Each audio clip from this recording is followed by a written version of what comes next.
أشرقت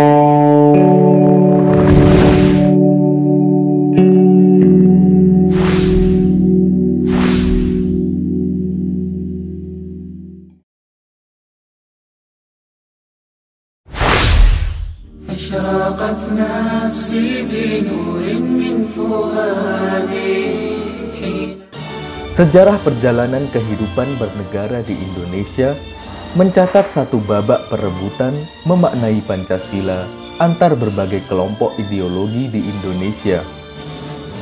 Pergulatan pemikiran itu secara intensif pernah terjadi dalam Majelis Konstituante, yaitu ketika kekuatan Islam dan sekularisme kembali terlibat dalam perdebatan tentang dasar negara Indonesia.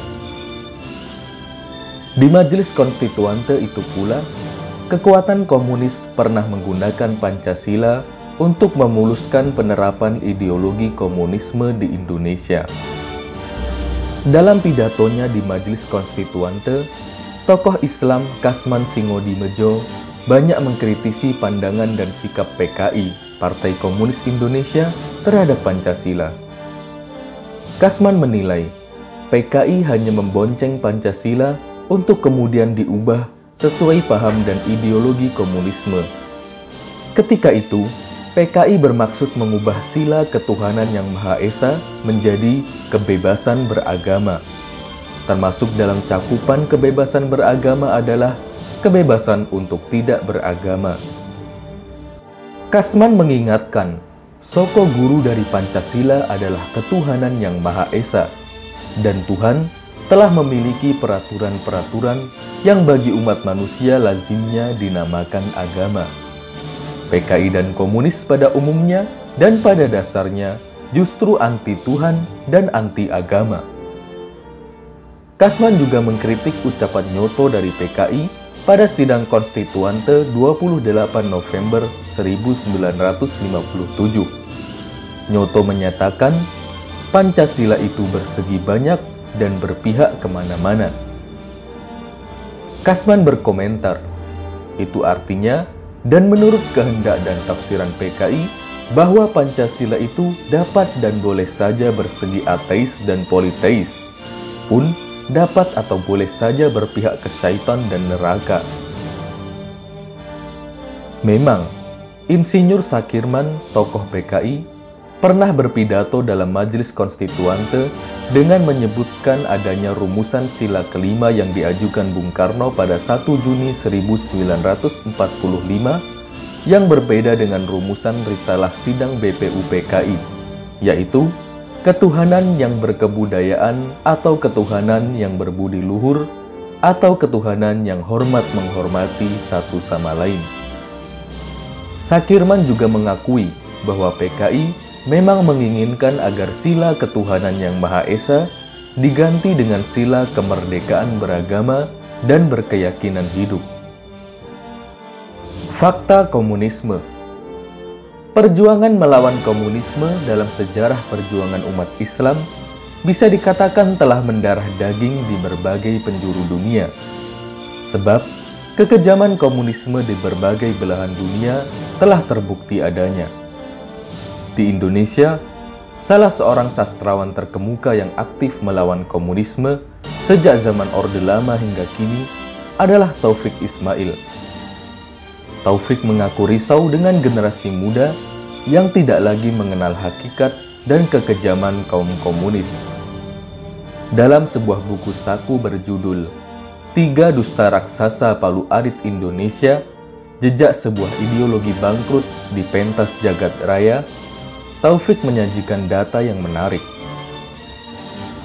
Komunisme adalah ideologi penindas dan penggali kuburan massal terbesar di dunia.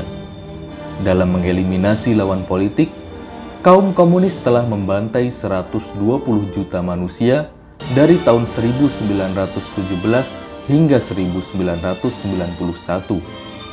Hal itu sama dengan pembunuhan terhadap 187 nyawa per jam atau 1 nyawa setiap 20 detik.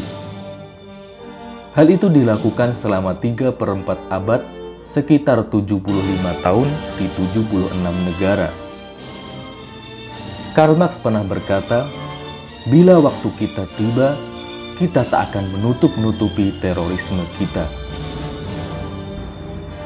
Vladimir Ilyich Ulyanov Lenin juga menyatakan, "Saya suka mendengarkan musik yang merdu, tapi di tengah revolusi sekarang ini, yang perlu adalah membelah tengkorak, menjalankan keganasan, dan berjalan dalam lautan darah."